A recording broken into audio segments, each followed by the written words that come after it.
Ok. Tle sva. Ja, tle sva, ne moreš verjeti, ne. Ja. Če pomisliš, ne, mislim, jaz iskren povedan, jaz si ne bi mogla misliti, da bo midva zdaj, kdaj sva se pogovarjali o tem? Ja, prejšnji četrtek smo so začeli o tem, s to idejo, da bi rade pač. Sediva. In to je šlo iz tega, če se spomnim, ne, da ko smo midve skupaj v najnem spaceu, si ti neverjetno pač tako v pisanju in kaj se ti vneseš in znanje in vse te raziskave. In ko se midve pogovarjava, kako pri meni pride vse samo skozi govor. Ne, in kako za meni se spodbujava ena drugo. Tako. Kako se vzpostavlja med nama en tak prostor, en tak zelo živ prostor, ko dobivava fulejnih idej, inspiracije, vidov. In tako je prišlo do tega podcasta. Se spomniš, ko sem ti rekla, ko bi bilo nekaj možno, da bi lahko govorile, da bi samo lahko delile. Da bi lahko delile. Tako. Ker toliko v tem najnem prostoru, ko se midve skupaj dobiva in ko začneva midve brainstormati. Ko se tako pogovarjava, se nam zdi, to bi bilo pa fino, da še kdo drug posluša. Tako. Gotovo bi bilo za koga drugega zelo zanimiv. Ja, in zdaj mogoče, če pogledava tudi nazaj, ne, kam vseže vse, kje so se midve spoznale in kakšna je pot za nama. Ja. Mislim, da je tega 11 let. 11 let. Ja, ko smo skupaj obiskovali tečaj oziroma izobraževanje iz joge plesa. In potem naprej. Kako pot smo še naredili. Ja, in kako je to recimo mene zaneslo. A si ti takrat že bila v teh vodah travme? Pa? Ja, jaz sem takrat hodila že predtem na izobraževanje iz Core Evolution. Ne, to je bila ena redkih stvari v Sloveniji na temo telesno orientiranega pristopa k zdravljenju. Ja, ti si pa takrat bila na izobraževanju iz Learning Love. Se pravi nekako učenje ljubezni oziroma, če bi to dobesedno prevedali, partnerska terapija, za kar si tudi mene navdušila. Jaz se spomnim, ko smo šli enkrat na kavo skupaj med tem Shakti dansom, med jogo plesa in smo si to podelile. Ti si takrat glih pripeljala to kraniosakralno terapijo v Slovenijo. Mene so zanimali tudi ti pristopi, malo sem se seznanjala z Ayurvedo, z bioenergijo, tudi z raznimi temi modalitetami nekako zdravljenja na telesni ravni. In že jaz se spomnim tega najnega solo srečanja na tisti kavi, ki je bilo tako se tudi spomnim. Zelo navdihujoče. Ja, ampak da smo zdaj povsem že 11 let kole sopotnici, ne več čas skupaj, ampak na nek način, kolikrat smo se v teh letih prekrižale, koliko istih poti nekako smo naredile, čeprav ne v okviru istih izobraževanj, mislim, iste vrste izobraževanj, ampak ne na hkratnih seminarjih, razen te joge plesa, smo potem nekako v drugih terminih to naredile. Res je, in če pogledaš v bistvu vse, tudi ker v bistvu so vse skupaj naredile. V bistvu je tako, če pogledava za nazaj, vsi ti pristopi v vseh teh letih nekako v bistvu si se ti izobrazila v tem in jaz in v bistvu nekako nadaljujeva to pot osebno tudi delo s klienti in ti vnašaš tudi to v raziskovalne in kako se je to razvilo. Ja, tudi predavateljsko v okviru tega akademskega okolja. Ja, gre pa za pristope, ki so vezani na delo s telesom, ki probajo biti nekako čim bolj celoviti, tudi vezani na travmo. Čeprav pravzaprav jaz sem nekako padla noter v to, da gre tukaj tudi za travmo. Mene je navdušil recimo pristop somatskega doživljanja, somatic experiencing že po imenu. Nekaj sem jaz to slišala, sem rekla, to je to. In sploh se nisem zavedala, da je tu tak velik recimo poudarek na šok travmi. Potem pa seveda je to šlo še naprej v razvojne travme, v marsikaj drugega.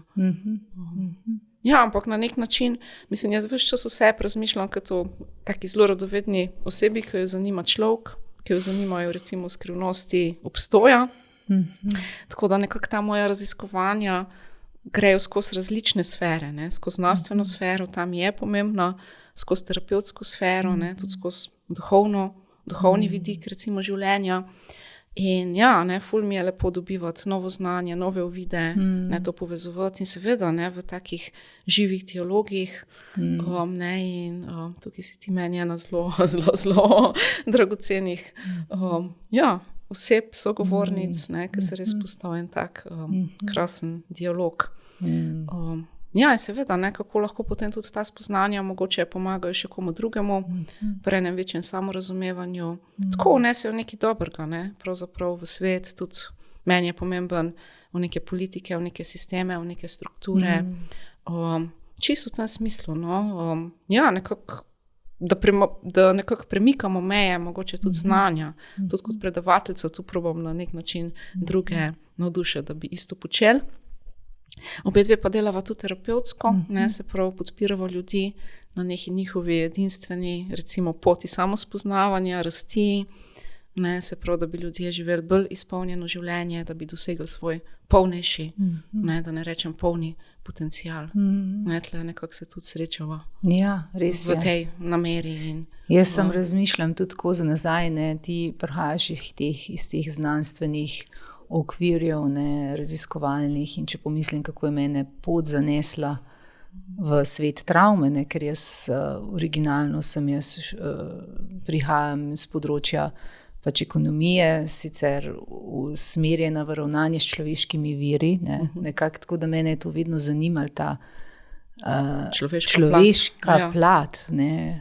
In že od nekdaj me je zanimala, nekako me je pot zanesla najprej v ekonomijo in tam sem pač raziskovala, sem tudi diplomsko nalogo naredila iz tega področja, ne, ker me je zanimal ta človeški vidik, ampak v bistvu bolj, če jaz povem iskreno za sebe, jaz sem sama pri sebi skozi življenje tako se soočala z enimi težavami, ne, znotraj v sebi in so prihajale stvari v življenje, ne, v obliki pač, ne vem, dogodkov, ljudi, ali pa ne vem, kjer sem čutila, ker sem se soočala z velikimi stiskami ali pa z neko nemočjo ali pa z občutkom neke neizpolnjenosti, nesreče, in nekako sem imela to zelo globoko hrepenenje potem, da se raziščem, da vidim, kdo sem in kaj sem, in vedno so me zanimale te interakcije med ljudmi in ta relacijski odnos in kaj se znotraj tega v tem polju, koliko je enih informacij, kaj vse se zgodi, in kako me je potem zanimivo, kako me je pot ponesla, ker jaz nekako bi lahko spremenila svoj, bi lahko šla po poslovni poti. Po tej poti, ne? Ampak nekako sem vztrajala v tej ekonomiji in potem, ko sem se srečevala s temi težavami in potem tudi osebno, tudi sem imela zdravstvene težave in kako je bil en moment, takrat, ko sem oglušela, ne? To je bilo 14 let nazaj, in to je bil trenutek, ko sem popolnoma pač se prepustila in spremenila popolnoma svojo pot in se poglobila v te travme in dejansko zamenjala svojo poklicno identiteto. In sem rabila zelo dolg časa, glede na to, da odkot sem prihajala, ne, da sem sama sebi si dovolila pač, da nekako da zdaj pa jaz nekaj drugega delam, ne, da jaz pa, sem rabila kar nekaj lep, ogromno enih izobraževanj in sem morala sama sebi tudi nekako, tako da spremeniti poklicno identiteto, se mi zdi, da je bila za mene da je bil za mene kar velik izziv. In danes sem tako, mogoče sam to, da malo povem, ne, za poslušalce, pa za kdorkoli nas bo zdaj poslušal, ne, da, kakšna je bila moja pot, pa tudi koliko sem hvaležna nekako, da me je življenje peljal v to smer in da sem danes tle, kjer sem, in iskreno povedan se mi zdi, da se zdi, kot da sem, ne vem, ogromno že naredila, ampak izkustveno se mi zdi, kot da se stvari šele odkrivajo, kakorkoli se zdi to, ne vem, mogoče paradoksno v smislu tega, kaj vse sem že skozi dala, koliko enih izkušenj, Ampak je dejansko res, da bolj, ko nekako se izobražujem in bolj, ko vem in bolj, ko se poglabljam v ta notranji svet in svet posameznika, manj se mi zdi, da v resnici vem. Ampak ne gre toliko za vedenje, ampak za stanje bitja kot takega. Ne? Tako da, ja. In tle spet, če se vrnem, ne? In tle jaz sem tudi tebi to hvaležna, no? Moram reči, da prav zdaj prav čutim to hvaležnost, če pomislim, kakšna je bila najina pot in da danes v tle in da lahko dejansko en del tega deliva in podeliva svojo izkušnjo, svoje znanje, svojo osebno pot in da mogoče lahko nekoga inspirirava. Ne? In se mi zdi, da je to res, da je res dragoceno. Ja. Tako si mi dala istočen zdaj. Tako kot bo navadi. Kaj običajno. A ne, kako je včasih je zanimivo, mogoče, če to tako poveva, ne? Kaj je, ne? Jaz nekako stvari povem, ne? Ti si pa zelo dobra, kako te stvari potem strukturiraš, napišeš, postaviš v en tak, bom rekla, kako bi rekla, okvir, tudi za učenje. Tako, z besedami jih tudi nekako. Tako, ja, to je tvoj dar, no, in jaz v tem te prav občudujem, no, moram reči, da res. Tako da prosim, povej, kaj si zdaj? Nismo še predstavljali, zakaj bo sploh ta serija, ne, če bo to serija Venček. Ampak bom pa vse nekako povedala, mogoče še kot del te samo predstavitve, ne, oziroma odkot izhajava. Tako, ko si ti govorila o tej svoji poti, ne, tako zelo globoko sem nekako začutila, ne, in tlele nekako sva si tudi tako, recimo, zadale, ne, da bi pri tem podcastu ne bile sem tako nekako, jaz bi zase rekla profesorska ali predavateljska, ampak tako, da deliva tudi delček svojega doživljanja, izkustva, ne, mogoče tudi, kaj osebenega, ne, lahko pride smo odprti za to. Tako da gremo res... Tlele za si že robčke naštimale. Tukaj in zdaj, ne, kaj se nekako vznika poraja. In v glavnem, nekako sem zelo začutila, ne, kako sem jaz nekako skozi znanost iskala, bom rekla, tako luč, ne, nekako sem videla v tej znanstveni sferi, sploh družboslovni znanstveni sferi, ne, ki lahko nekako prispeva k Vsej moja ideja je bila, ne, k neki večji dobrobiti posameznikov, kolektivov, skupnosti, ne, nekako neki večji blaginji, k nekim boljšim odnosom. Tako nekako tle sem zelo videla, zase eno tako zelo pomembno pot in še vedno je ta pot, ne, pomembna, na nek način se mi je zdelo zelo čisto, ne, nekako, da pač stvari nekje res dobro premislimo, pregledamo vse, kar je bilo narejen, ne, nekako v neki širši skupnosti, nekako, kje veliko ljudi se s tem ukvarja, preverimo. Ampak hkrati pa tudi vidim, da znanost na nek način je zelo vezana na neko trenutno in ideologijo, na neko trenutno stopnjo zavedanja, stanje merjanja, ne, koliko zmoremo, na kakšne načine imamo razvite merske inštrumente in se včasih zelo tudi udalji nekako od zdravega razuma, ne, ali pa na nek način te stvari, ki so zelo zdravorazumske, pokaže, da ne šele takrat, kad jih znanost nekako potrdi, pa vsi vemo, ne, se zdi, da to pa nekaj je. Tako da, na nek način ne nameravam iti tako v kritiko znanosti kot take, ampak vsekakor pa se mi zdi pomembno, da smo tukaj tudi, da se zavedamo, ne, da lahko zelo vpliva trenutna neka ideologija, neko stanje zavedanja, tako kot sem rekla, na to, kako bomo sploh izbirali raziskovalne teme, kako jih bomo interpretirali.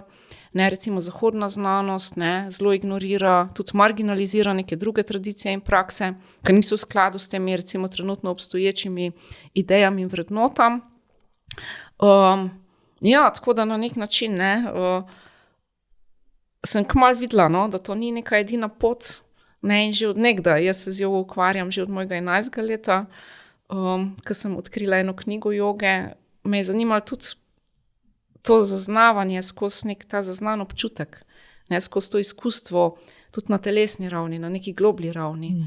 To me že od nekdaj zanima. Takrat sem bila najbolj vesela po 11 letih, ko mi je takratna učiteljica, privat učiteljica nemščine prinesla, ki je v Ljubljani študirala, kaseto z meditacijami na čakre. Tako da nekako sem bila že zelo zgodaj, recimo nekako odprta tudi za to vrstno spoznavanje, izkušanje skozi svet enega notranjega doživljanja. Ne? In sem zelo vesela, da smo pa danes v času, ko se pa te stvari nekje približujejo. Ne približujejo, ne, da nekako imamo tudi, mene še vedno veseli, tudi zelo veliko znanstvenih pokazov in dokazov in raziskav, ki kažejo, koliko je dejansko pomembno tako neko globlje doživljanje, ne, in za recimo neko večjo dobrobit in za okrevanje na fizični, duševni ravni, za večjo empatijo. Ne, v končni fazi potem ta neka večja empatija drug do drugega vpliva tudi na to, koliko smo humani, ne, recimo do celega planeta, do vsega, ne, na nek naš širši odnos do vsega, kar je. Mogoče ne je zanimivo, ko govoriva o tem zdaj. Vse je v redu. Vem, da morava tudi to predstaviti. Ne, se ne vem, kako se od tega lotila, ampak res je tako, da ko se začneva midve pogovarjati, da tudi, ko ti nekaj poveš, tudi jaz imam zdaj ogromno enih nekega odzvena. Odzvena, ki bi rada pač zdaj ali poglobila, ali te celo vprašala, ali pa da rečeva, ko zdaj omenjaš to zaznavanje, notranje zaznavanje in se mi zdi, da kada je fajn malo pogledati, kaj to dejansko pomeni, ker se veliko o tem govori, ampak kaj dejansko je to. Zdaj sem čisto iskrena, kaj misliš, greva pač v to, ali greva kar tako s tem, Slo je povezan tudi z najno usrednjo temo, oziroma s tem tematskim okvirjem, ki smo si ga zadale. In sicer, bom mogoče povedala, to je raziskovanje kompleksne tematike psihološke travme. V kontekstu misliš teh podcastov, ki bodo tle vodile, mogoče da to pa bova pa naprej. Mogoče je fino, da to poveva zdaj. To samozavedanje je tudi zelo povezan z recimo okrevanjem od travme. Tako da jaz mislim, da se tega lahko mogoče v nadaljevanju malo bolj dotakneva, greva malo globlje.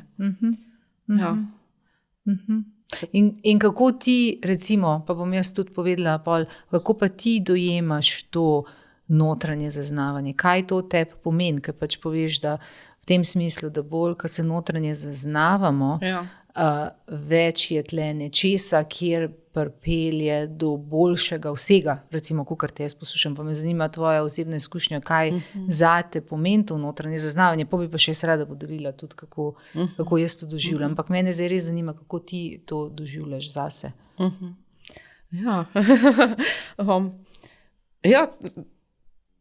To doživljam na ta način, da pridemo res v stik s tem, kako tudi občutimo neko situacijo. To nam je kot en tak barometer. Recimo, in ni nujno pa, da je to nek kompas, ki govori o tem, kaj je neka objektivna realnost pred mano, ker lahko so tukaj tudi neke moje usedline, ki se vklopijo, recimo neke moje stvari iz preteklosti. Ampak na nek način gre za neko bolj polno doživetje vsega, kar se dogaja. Če poslušam, prisluhnem tudi svojim fizičnim senzacijam, se pravi nekim telesnim občutkom, tudi svojim čustvom. To je dostikrat lahko tudi v obliki, da nekako zaznavam stresni odziv, recimo nek večji stresni odziv, neko napetost, neko vznemirjanje, nek nemir, ki je lahko zelo povezan z dano situacijo, hkrati pa nekako je tudi nekako zelo vpliva na njega tudi moje pretekle izkušnje. Kako jaz doživljam neko situacijo, kako jo doživim znotraj sebe. Ali gre pa včasih mogoče pri meni malo manj za ene občutke, ene take odklopljenosti, da ne čutim kaj dost, mogoče neki telesni deli, ki ne čutijo toliko veliko. To doživljanje notranje se mi zdi zelo pomemben in v smislu ene take večje polnosti življenja. Potem v teh stanjih je tudi zelo veliko enega recimo užitka, ene ekspanzije, enega občutka res take sočnosti, žmohnosti, ne, enega džusa, ne, enega tazga navdušenja, ne, veselja. Pa to niso nujno neki ekstatični občutki, ne, ni to nujno, ne, tako kot v angleščini bi rekli, nek bliss, ne, neki tako. Ja, hkrati, ne, pa nekako dobim, ne, tudi mogoče ne, tle pa zdaj me neki muč, ne, recimo v tem odnosu mi pa zdaj neki ni, ne, in da potem nekako to raziščem, ne, mislim tako, to me pelje v neko globlje raziskovanje, kako doživljam tudi potem recimo nek odnos. Ne vem, mogoče ti še kaj poveš, pa poveš. Ne, vse je, ne, jaz, veš kaj, vse takole, kad te poslušam, pa se ne, da ne vem, se mi veliko o tem pogovarjava, ne, ampak pa se poznava, pa sva na poti skupaj, veva obe, da bistvo vsega je v tem, da čim bolj pripeleš vse dele tako, svojih, pač, zdaj mi boš le pomagala, ne, to zdaj prvič pridem do tega trenutka, ko mi angleške besede prihajajo in ne vem, kako bi to v slovenščini povedala, ker namreč jaz večinoma vse delam v angleščini, tako da je to moj izziv potem v slovenščino nekako prenesti pa ohraniti pač ta transmission of energy, ne, evo. Ja, da nekako bolj, ko si dovolimo pripeljati, če bi lahko temu rekla, vse te dele nas, ki so se morali nekoč odklopiti zaradi določenih težkih trenutkov, in bolj, ko jih pripeljemo vase, bolj smo polni, celi, celoviti, ne? In nekje, da vsi hrepenimo po tej polnosti in po tej živosti. Ne, če tako pogledaš, ne? Sej ne vemo, ampak vsi si, če pogledaš ljudi, s katerimi delamo, ne? Ali pa kdorkoli pride k meni, vsak si želi boljšega življenja, več sreče, več svobode, več avtentičnosti, več izbire, ne, nekaki neki je v nas, ki nam nekako pride na pot do tega, da ne moramo biti tle, kjer smo, oziroma kjer bi si želeli biti, oziroma kar je naš srčni heart desire, srčna želja, hrepenenje, ne? Ampak vsi, koprnenje, in ne glede na to, koliko se ljudje matrajo v življenju, ali pa s čemer se soočajo, tako s težkimi izzivi, čustveno, fizično, karkoli jim pa življenje pripelje, je v vseh je tako globoko hrepenenje potem, da so, da nekako, da they arrive home, ne? Da so v sebi in da živijo polno svoje življenje, ne? In je res nekako ta notranji svet tle postane tudi v kontekstu travme zelo pomemben, ne? In da je tle spet odvisno od tega, ja, seveda tle so pol še ti drugi okviri, ne? Kulturološki, potem sociološki, jaz ne vem, če se temu tam boš ti malo popravila, ampak dejansko vse to vpliva, ker dejansko v šolah se to naučimo. Ja, definitivno. Ne? Jaz vidim, da kot kultura nekako smo se zelo oddaljili. Ja. Ne samo zaradi pač nekih naših izkušenj iz primarne družine, recimo, če so neka čustva bila dovoljena ali ne, so bile take okoliščine, da je boljše nekako, da smo zaprli vse občutke, da smo lažje nekako preživeli. Ampak tudi kultura, definitivno, nekako bolj smo usmerjeni v te razumske funkcije. Tako, tudi telo nekako bolj ga gledamo kot nek objekt, ne? Nekaj, kar niti ne samo negujemo, ampak kar ves čas popravljamo. Mislim, tudi medicina v končni fazi, ne, je zelo usmerjena simptomatsko. Ne, mi dve poveva skozi te pristope, s katerimi se ukvarjamo, ne, koliko je lahko tukaj tudi ena modrost telesa, modrost enega samouravnavanja, samozdravljanja, ne? Čim nekako se zazremo bolj navznoter. In seveda, ne, skozi to nekako se pa lahko odprejo tudi še eni dodatni prostori, ne, ki so pa mogoče še toliko bolj nekako navdihujoči. Ne? Eni prostori tudi ene globoke tišine, mirovanja, miru. Ne? Mogoče tudi enih še širših in višjih, recimo, in globljih, ne, bom rekla, uvidov. Ampak tle nekako ne moramo mimo tega, no se spet zdaj govorimo, cel najin venček teh podcastov bo tema na travmo. Travma v smislu osebna travma, kolektivna travma, transgeneracijska travma. Tako da dejansko posledice tudi kako to vpliva recimo na naše zdravje, kako se to odraža tudi v družbenih strukturah.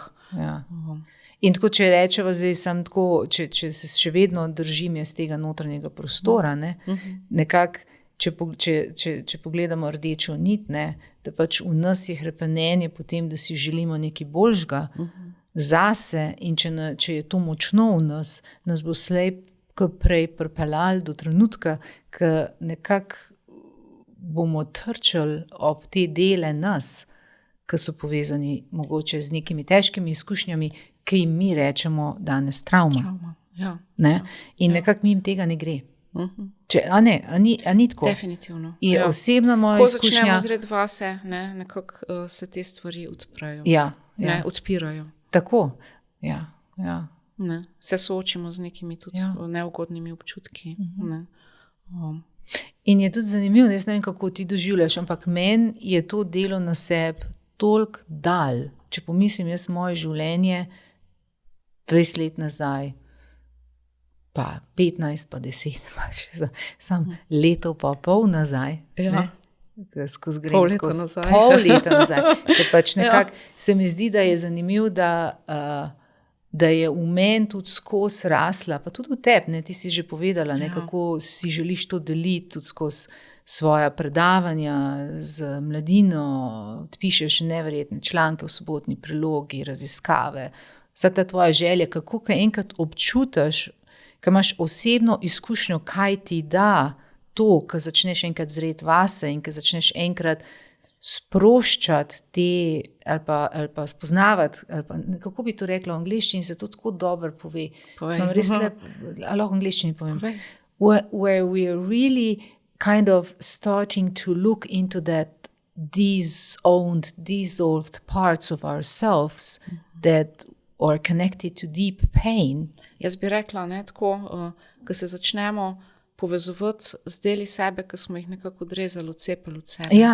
In ki nosijo tudi, ti deli lahko nosijo zelo veliko bolečine v sebi. Tako.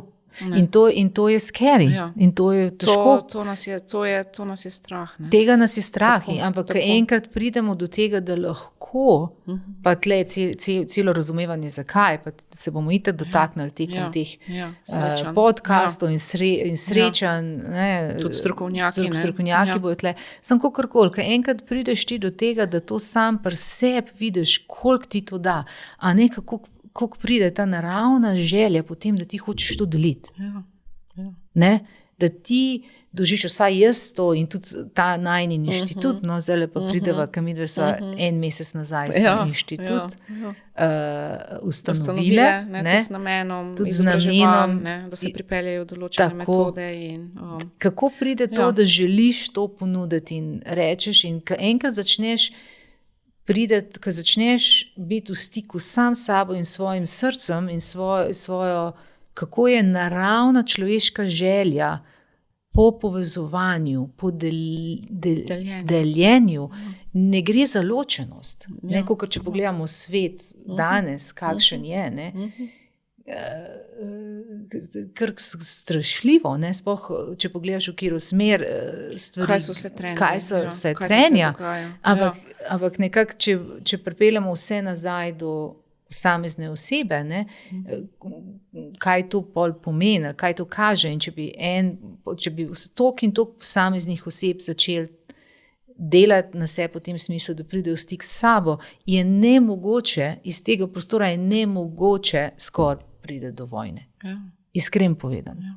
Zato, ker je naravna srčna želja je, da daš, da pomagaš, da deliš, da se povezuješ.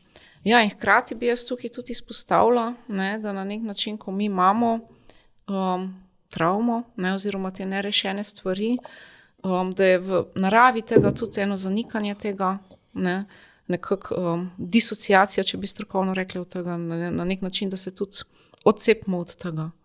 In da na nek način ponavljamo travmo, ne, se prav ponavljamo konflikt, ponavljamo pač neke vzorce iz preteklosti. Tako, ne, mislim, da tam je govoril že Freud na nek način začaran krog, ali kot posamezniki, ali kot kolektiv, ne, ta neka represija tega, ne, je v sami naravi tega. Ne, in tako, če bi se malo pohecale, kaj je tisto, ne, ko se kot posamezniki ali pa tudi kot neki kolektivi, manjši, večji, nekje odpremo, ne, ko smo pripravljeni se soočati s tem, ne, se soočati tudi z vsemi temi strašljivimi deli. Kaj misliš, kaj je tisto? Vilinski prah.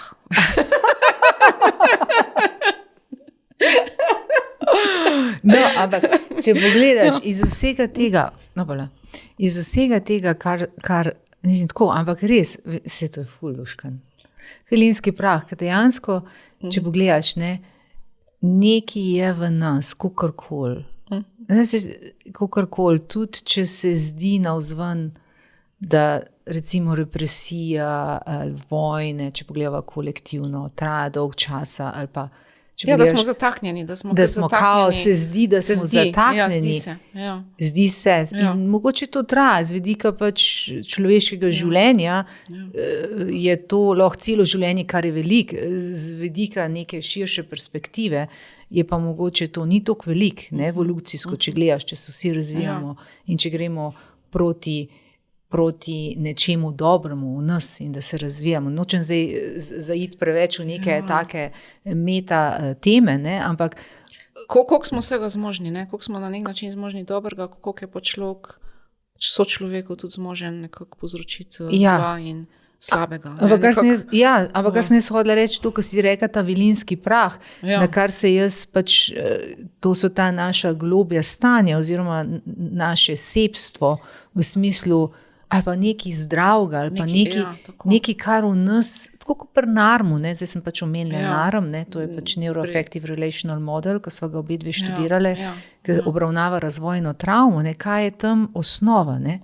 that the life force is in us, zdaj bom v angleščini povedala, pa boš ti prevedla, no matter what, and it's like a flower, always turning towards the light, and it's never gives up. Ja, to mi je zelo všeč. Kako prav tudi lahko prevedeš, Larry Heller, ne, ki je nekako ustvaril ta pristop, da je v nas življenjska sila, ne, da smo na nek način kot roža, ki se obrača proti soncu. Ne glede na to, kaj smo doživeli, kakšne so okoliščine, ta del je še vedno nekje. Tudi če je ne vem koliko plasti, ta del je v nas in je živ. Ne, in gre za to, kako ustvarjati take pogoje, take okoliščine, ne take kontekste, da lahko to še bolj pride do izraza. Ne, da se to mogoče nekako spodbuja, omogoča. Podpira. In tle, če se dotakneva tega, ne, to pomeni, da to je v nas, to pomeni, da ne gre za to, da mi moramo nekaj na nov ustvariti, ali pa moramo nekako tudi je celo tako, da neko, kako bi temu rekla? Ja, tako, kot si ti rekla, ne, da je okolje važno, ne, če se vzpostavi v kontekstu dela s travmo, okolje, ki je varno, kjer se lahko naslovijo vse te dinamike in da lahko nek posameznik v varnem, čuječem, kjer je občutek enakovrednosti z nekom, ki dela. Nemci imajo tak lep izraz, ne, Augenhöhe, ne, da smo nekje na višini oči. Eye level. Ja, in da v tem prostoru, ne, ko se začnejo te dinamike naslavljati in ko je prostor za to, da se vsi ti deli, ki smo jih prej omenili, nas, da počasi začnejo prihajati v tukaj zdaj in jih mi počasi integriramo. Ja, da to ni, če ne je to. Tako, potem se zgodi, da ta luč pride sama po sebi do izraza. Nekako je tako, da pač neke oblaki, ki se razpršijo. Tako in sije sonce. In zasije sonce. In to ampak to je moja izkušnja. In jaz vem, da je tvoja tudi, zato tudi to govorim. Ne? Ker velikrat... In to ni tudi eno absolutno stanje. Ne? Na nek način smo še vedno kot vreme, ne? Pridejo spet oblaki, ampak spet se razkadijo in pride sonce. Ne? In tukaj tudi nismo sam nekako nemočni, ne, v tem smislu. Ne? Ko mi živimo, da sonce je, In tudi lažje smo potem s temi oblaki, ne, in tudi mogoče ti oblaki prej nekako grejo, ne, in spet pridejo in nekako kako držimo, ne, mislim, se življenje zaznamuje neka negotovost, ne, življenje zaznamujejo neke preizkušnje, več ali manj. Mislim, že od nekdaj. Travma ni nekaj v tem smislu novega. Zdaj sicer je ta izraz prišel v zelo poljudno, široko rabo, ne, se je populariziral, če je bil včasih zelo vezan na en tak medicinski, psihiatrični kontekst, ampak travme so od nekdaj, ne, vojne, lakote, ne. Mislim, pač niso to neke nove izkušnje. Te stvari so bile vedno v kolektivnem življenju, ne, neke zlorabe, zanemarjanja, tudi na tej ožji ravni. Ja, ampak kako nekako mi smo potem tudi s temi posledicami, ki jih nosimo, kako jih naslavljamo pri sebi kot posamezniki, kot družba. Ne? V odnosih, v partnerskih odnosih, kako ravnamo, ne, en z drugim. S tem, ne? Vsi nekako pridemo zaznamovani, vsi pridemo z kufrom, ne? Z prtlago, ki je večja ali manjša. Ne? Nekatere te prtlage so kar konkretne, ne? Ampak spet na nek način, kako smo s tem. Je tako zanimivo, ko si zdaj par stvari povedala, ki mi je dal misliti na dve stvari. Eno je, kako govoriš zdaj, ne, kako razlagaš, kako nekako sprejemaš, ko tebe poslušam, ne, in ko te čutim, v katerem prostoru si, ko govoriš o teh travme so vedno bile, oblaki pridejo in grejo.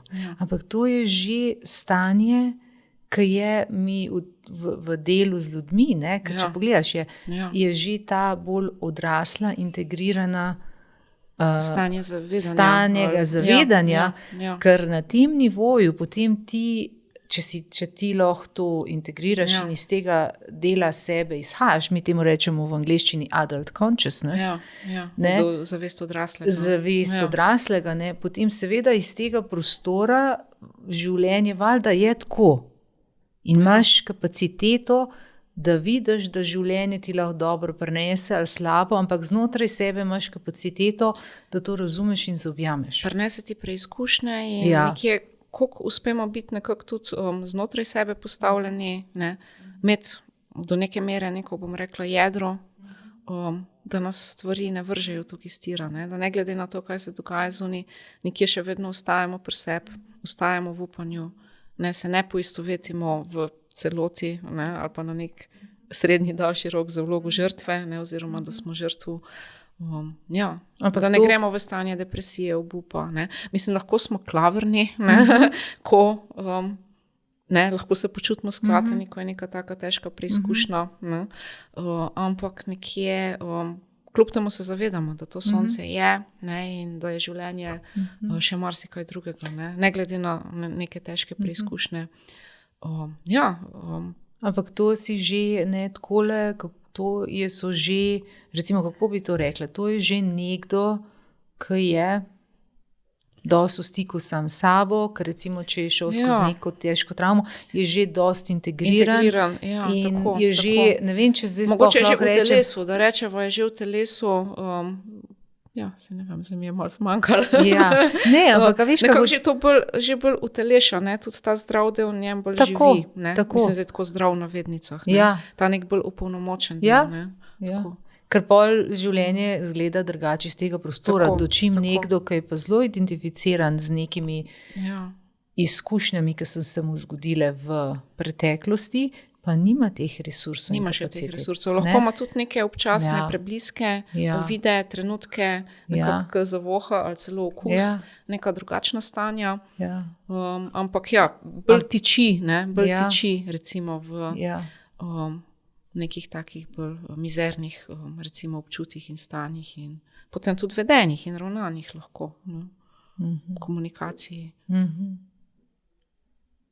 Tako, ker je lahko velika ali po eni strani nekega samoobsojanja, samokritike, dvoma vase. In potem drugače zgleda svet iz tega prostora. Čisto drugače zgleda tudi cel svet. Ali pa nekako tudi vidimo krivca ves čas v drugem, vidimo vse slabo v drugem, nekako smo drugega okrivljamo, ne prevzemamo odgovornosti. Ali pa nekako smo zelo nezaupljivi in prestrašeni in imamo eno veliko tremo pred življenjem in odnosi in vsem, kar nekako nam prihaja nasprotne. Ne pustimo življenja nekje, da gre skozi nas, živi skozi nas, na nek način, da se zatikamo ob tem. Tako. Ne pustimo se nekje polneje, bom rekla, penetrirati v življenje. Za vse, kar nam prinaša, ker ne zmoremo. Ker ne zmoremo. Ker vsaka živost, vsaka povečana aktivnost ali pač trigira določene stvari in je nemogoče, poleg tega, da je cel živčni sistem naravnan na neko določeno omejeno fiziologijo, neke čisto strukturne stvari v možganih, funkcionalne stvari na ravni živčnega sistema in celotnega našega, tudi čist psihofizično, bom rekla. Druga stvar, ki mi pa prišla, ki si takole govorila, je, ko se mi zdi, da je ful pomemben, da se pove, se to sva rekla, da bo mogoče povedala, je koliko je pomemben, da se ne, kako bi to rekla, spet mi grejo angleške besede. Povej, pa bom jaz da not to narrow down the experience of a human being to the regulation of the central nervous system, to symptoms. To je zelo pomembno. Ne, nismo samo živčni sistem. Ali pa naši problemi iz preteklosti, naša zgodovina, to, kar se nam je zgodilo, zdaj to smo, recimo, ne, tudi ta nevarnost, samo to bom, vem, da boš veliko zdaj povedala, ker te že vidim. Super, da si to temo izpostavlja, ker ta vidik se mi zdi ključen, ta vidik se mi zdi izjemno pomemben. Ja, pomemben je zaradi tega, ker hodimo okrog z nalepkam in jaz vidim te mlade, ki pridejo k meni, ki pač povejo, da imajo ADHD, da imajo, ne vem, OCD, da imajo anksioznost. Med mladimi je to tudi modern že zdaj, da nekako se kar sami da se kar pač okličejo, in da je to dobro. Pusto zdaj cel ta social media spektrum, pa kako to na njih vpliva, ampak dejansko je pa tudi tako, da ti dejansko v angleščini je tako dobro, you narrow down your experience to symptoms. Da se zožimo na simptome, ne? Ja. Na to, kar dejansko nismo. Točno to. In to so v resnici nismo. Točno to. In to so vse preživetveni mehanizmi, neke adaptacije na neke zelo, mogoče celo težke ali pa matter of life and death izkušnje iz naše preteklosti, tudi v nekem kontekstu, ko smo bili na neke dogodke, na neke okoliščine, dogajanje. In meni se zdi, da se tudi v svetu travme ali pa v svetu dela z ljudmi različni pristopi, nočem zdaj, ampak da je to zelo se hodi po tenkem ledu, ne? Da ogromno pristopov je osrediščenih na to, da delo z ljudmi, kjer se pač proba pol te simptome odpraviti, oziroma se na to, ali pa neke vedenske rešitve, kako iti ven iz tega. Ne? In hkrati, kar imam moja, jaz bi tlele res izpostavila, ne? Tudi sama vidim pri delu z ljudmi, pa tudi, če gledava recimo zgodovinsko razvoj področja travme, psihotraumatologije, to, da imamo diagnoze, je vseeno dobro. V tem smislu, marsikomu recimo zdaj sploh ta diagnoza kompleksne posttraumatske motnje, ki sicer nažalost še ni prišla v tale diagnostični in statistični priročnik duševnih motenj ameriški, ne v te ameriške psihiatrične zveze, ne, ni še prišla noter, ampak je pa v mednarodni klasifikaciji bolezni, ki jo uporabljajo tudi pri nas, ne samo psihiatri, tudi zdravniki. 2018 je bila razglašena in od lani, od 1. januarja je to veljavna diagnoza. Marsikomu je to pomagalo za eno normalizacijo lastne izkušnje. Se strinjam. Ok, nisem totalno nenormalen, ful vse nekaj narobe z mano, pa to pa on, pa ne, kaj je to z mano, ne, jaz sem čist abnormalen, ne, čist mim. Ko nekako vidiš, ok, prav, tudi jaz v tem doživim eno olajšanje, ne, da to imamo, da vemo, ok, ne, to so vse pač simptomi, ne, to so vse simptomi, ki so pa seveda vezani na stvari, ki so se nam zgodile, ne, to so neke posledice, ampak to niso neke nepopravljive, fiksne, trajne posledice, s tem se da vse krasen delati, imamo načine, ne, in recimo, če bi tukaj mogoče sam mičkem povedala, ne, pa se ti to veš, mogoče tako za celo publiko, ne, vsi gotovo ne vejo, ne, kako prizadevanje je bilo, da je sploh travma, prišla kot taka, ne, v ta slavni DSM, ne, v to Biblijo psihiatrov. Ne, to se je zgodilo šele leta 1980, v tretjo verzijo tega, ne, po desetletjih, odkar je to že obstajalo. To ni prišlo iz gibanja, nažalost, to ni prišlo iz gibanja psihiatrov in medicincev in tako naprej. To so si težko izborili veterani vietnamske vojne, ki nekako za njih ni bilo poskrbljeno, imeli so posledice in so se začeli povezovati v neke skupine za samopomoč. In to je bilo veliko lobiranja, veliko enega prizadevanja.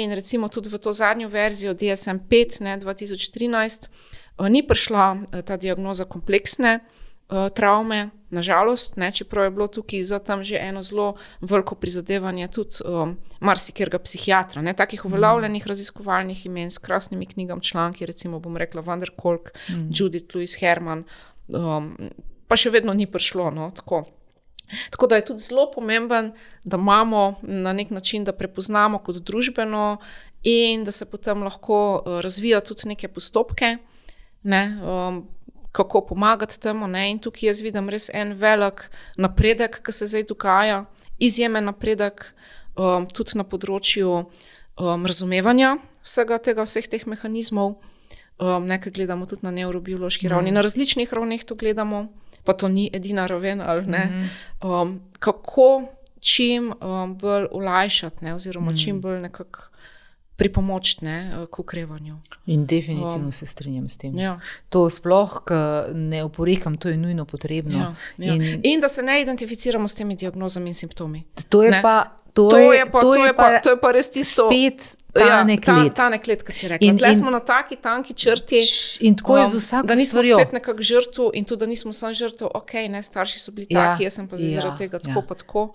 In to je tako, jaz vidim pri delu z ljudmi, koliko je to dvorezno, koliko je to pomembno, da ti dobiš neko potrditev družbeno, ali ne vem, kako se temu reče. Acknowledgement je ta angleški izraz, da ti potrditev, da je to prepoznano, da ti trpiš. V neki širši družbi, tako, da je to hudo in da to, s čimer se ti soočaš, da je to resna stvar in da zahteva pozornost in pomoč. In da to ni neka sam tako, kot fizična rana. Mislim, se že pri fizični rani, kva smo se razvili, kva se vse gremo, Mislim, tle je pa kot neka predpostavka, še vedno tudi kulturna, kar te ne ubija, te jača, ta ideja. Ali pa da se nekako to samo, koliko je tukaj bilo na vse te težave vezan tudi ene stigme, družbene stigme, enega utišanja, tudi teh, ki so spregovorili. Mislim, jaz bi tukaj res rada izpostavila, to se mi res zdi zelo nekako tako za izpostaviti, V poznem 19. stoletju nevrolog Charcot, on velja eden izmed teh tvorcev, recimo področja psihotraumatologije, Francoz, iz Pariza. V Parizu je deloval na slavni kliniki. V glavnem, revolucionarno je bilo takrat reči, da za neko motnjo v glavi obstaja razlog, ki ni biološke narave ali čarovništvo. V glavnem, da ženska kaže recimo posledice nekih obremenjujočih preizkušenj, pa on še niti ni takrat to tako jasno zastavil, da ne gre, mislim, on se je oprl nekako cerkvi, to je bilo obdobje, ko so hoteli nekako razviti znanost, sekularno demokracijo, so se oprli proti monarhistom, republikanci, na nek način, da je to povezan z zlorabam, histerija, tako kot pač ženske, histeričarke, da dejansko to ni zato, ker so pač coprnice ali neuravnovešene biološko, po biološki plati, ampak da enostavno so pač doživele take pa take izkušnje. Že ne v prvi polovici 20. stoletja se je prvi pogovarjal z ženskami v njihovem življenju. In Freud je seveda prevzemal ideje obeh, vendar nažalost kasneje on je zanikal, da je spolna zloraba razlog histerije in je dejal, da je to pač potlačena infantilna seksualnost. Le zakaj? Koliko dobrega je prinesel, ta del pa nekako vsi, ki se s tem ukvarjamo, nam je pa kar težko. Ker je potem to tudi za dlje časa nekje zaznamoval polje in področje.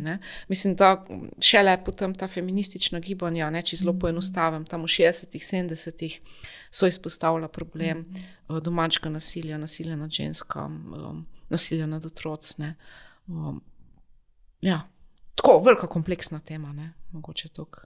Malo, koliko so te stvari tudi zgodovinsko pogojene. No, ampak je prav, da to poveš v tem smislu, ko sem jaz začela s tem, jaz sem že bila par korakov naprej, ko sem pač povedala, koliko se ljudje pa potem ali pa mladi začnejo identificirati in kako gre to pol v drugo smer, ne?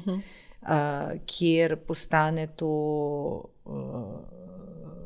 nekako ne več prepoznavnost, ampak neka identiteta, identifikacija, neprepoznavnost v smislu tega, da se to izpostavlja kot jaz trpim, zdaj pa rabim pomoč, ampak je celo v tem smislu, da ti to si in potem je nek pride, neka identiteta, nek ponos in imaš,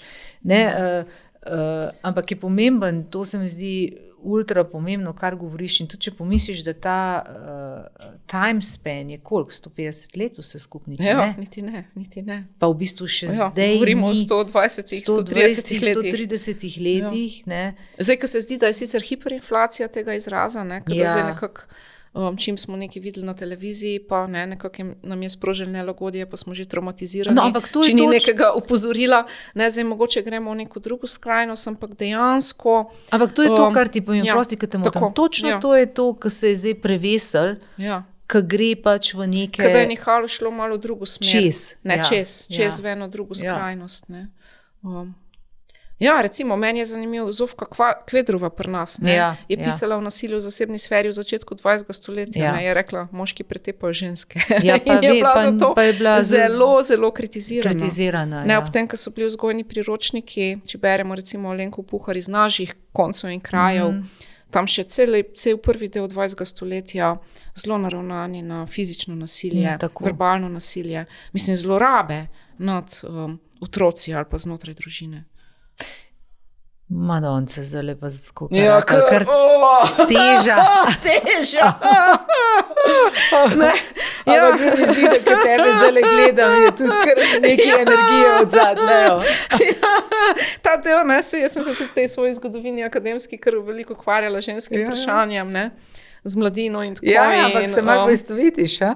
Ja, vse, mislim, tle kar dobim en tak, In tudi zelo vesela sem, da so danes gibanja zelo artikulirajo, vse te strukturne aspekte, od kolonizacije, recimo suženstva, mogoče to ni toliko pri nas v Sloveniji, ampak smo del širšega sveta, genocida, spolne neenakosti, rasizem, homofobija, klasizem.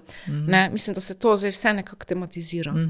Da opozarjamo že na nek način na neke dosubtilne vidike, kar jih bomo tudi tukaj, upam, z gosti. Mislim, da sploh poimenujemo, recimo, da je nekaj spolno nadlegovanje, da ni okej, da to ni zabavno in smešno in fino in tolerabilno. Ja, tle dobim kar en tak. Ja, vidim, en zagon. Da treba te stvari nekako jasno povedati.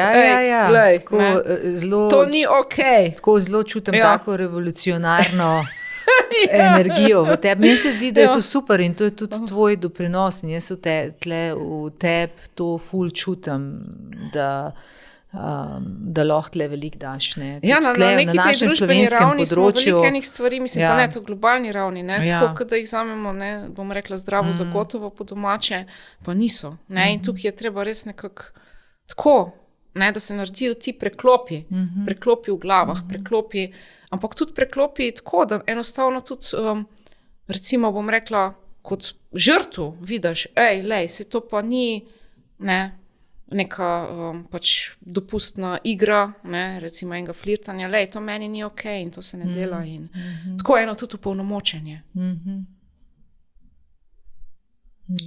Da dobimo moč, da dobimo in zavedanje, kaj je dopustno, kaj ni dopustno, in recimo, da dobimo to moč, da nekako postavimo eno zdravo mejo.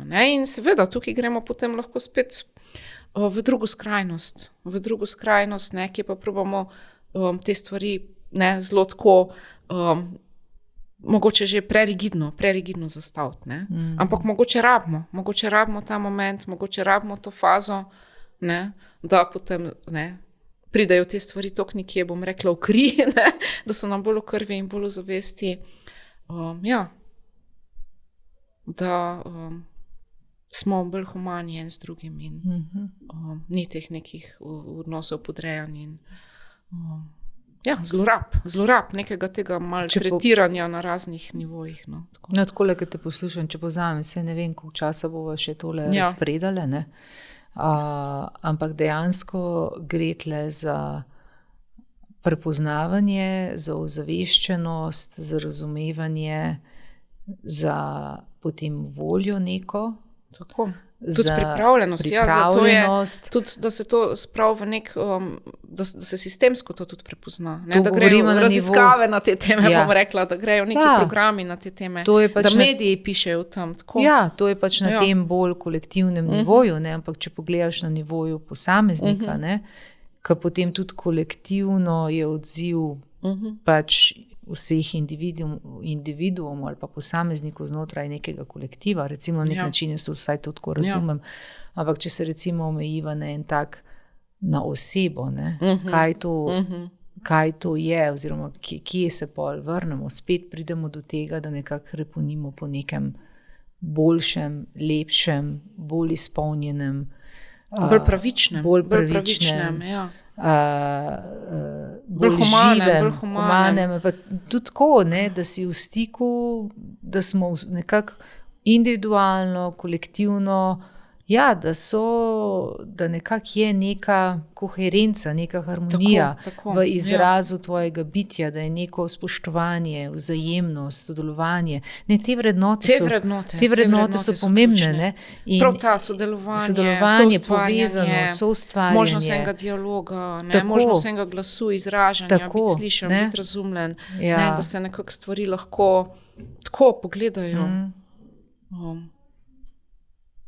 Da imamo glas. In kot posamezniki, in kot skupine. Ne? Recimo kot ženske, pa zato seveda je to vezan tudi potem glede na naš socialno-ekonomski razred in vse te druge družbene vidike. Kar je tudi pomemben, da danes nekako vse to bolj kompleksen gledamo. In da tudi v ustanove, ne, recimo jaz bi to tudi rada nekako dala ven, ne, zdaj, ko smo pred malo večjim krogom, ne, predvidevam ljudi, koliko je že prizadevan pravo gibanje v smeri pristopov, ki temeljijo na razumevanju travme in za zdravstvene ustanove in za socialno-varstvene ustanove, ne, recimo vzgojne zavode, zapore, tudi šole, ne, recimo tudi pri nas se že, ne, recimo znotraj kazenskega sistema, nekako tukaj unesti tudi razumevanje travme, da se ne gre kaj z ljudmi narobe, ne, ampak enostavno, kaj se je nekako njim zgodilo in razumeti, da neka njihova določena ravnanja, odzivi imajo neko predzgodovino. Mislim, nekako to unesti, ne, in potem, kako z ljudmi potem tudi nekako, z uporabniki ali recimo tudi znotraj recimo zdravstvenega sistema, ob težavah z fizičnim zdravjem, duševnim zdravjem, ne, eno veliko zavedanje, koliko je tukaj v ozadju lahko zgodovina travme. Ne, in da se potem tudi ljudem pač neki ponudi, ne, in po drugi strani, na kak način delujemo, na kak način cel sistem deluje. Tako je. Vidim, da te to gane. Vidim, da te to nekako me gane, zelo gane. Me gane in me tudi gane v tem smislu, čutim eno tako žalost, res, ker to pripoveduješ. Mislim, kaj čutim, ne? Poslušam te in se mi zdi, se ne vem, mogoče je to moj osebni občutek, ne, ampak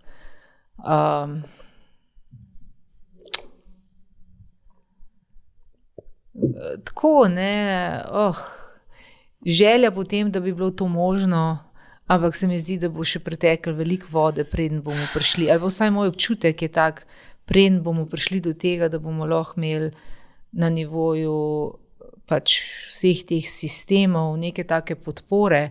Zakaj pa je žalost? Zaradi tega, ker vidim pač, ker vem, kdo ali pa, ker pridejo pač k meni ljudje s potrebami in koliko trpijo, ali pa sploh, ko vidim otroke, ki pridejo, ali pa mladostnike, in tudi kako je to pol povezan tudi finančno, Ne? In kako je trenutno sistem tako narejen, da dejansko praktično je to vse samo plačniško. Da poglablja razlike. Da poglablja razlike. Da se te razlike še krepijo.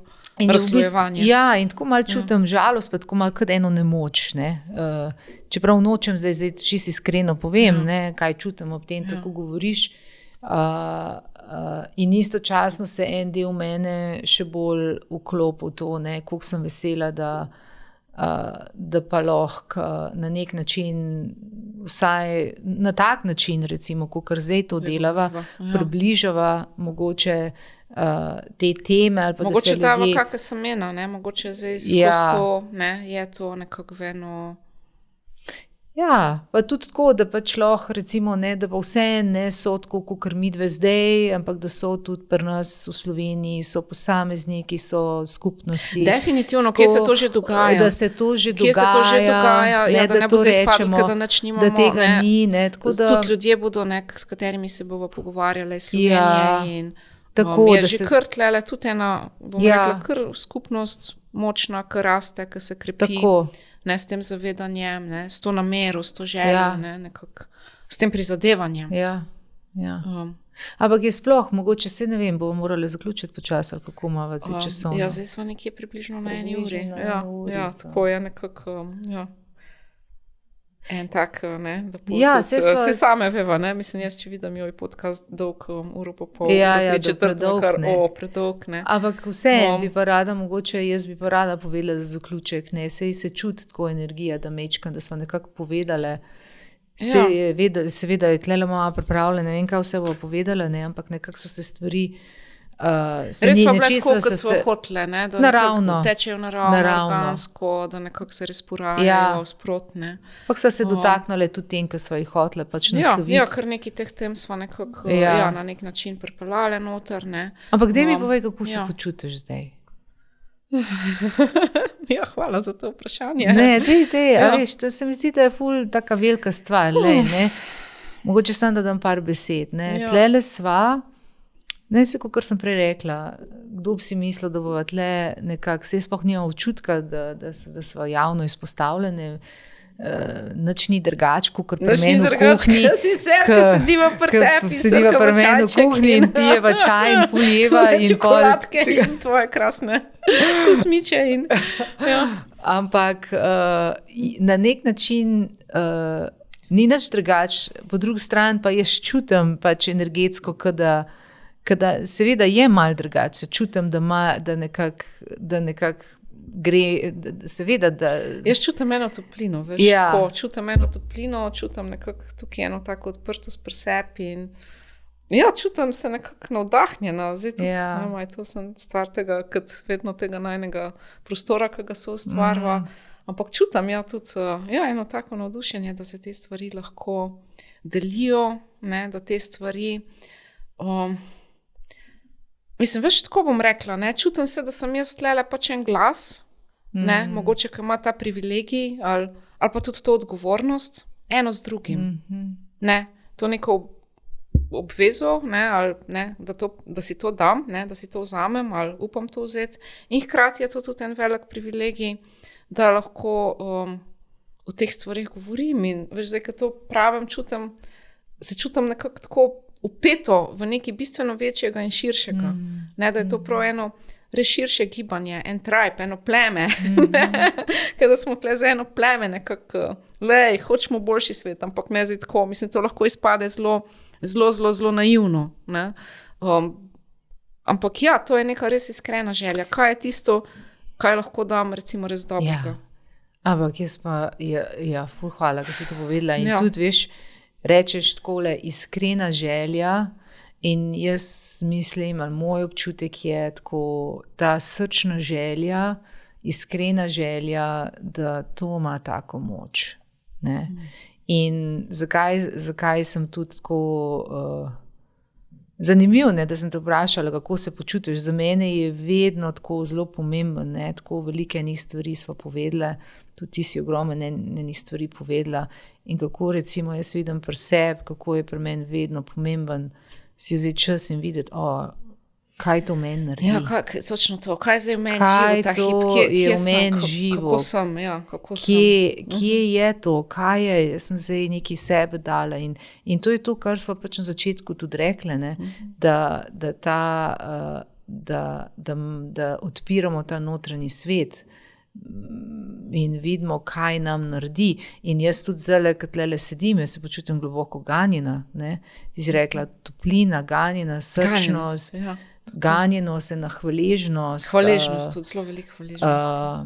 Tudi hvaležnost za najino skupno pot.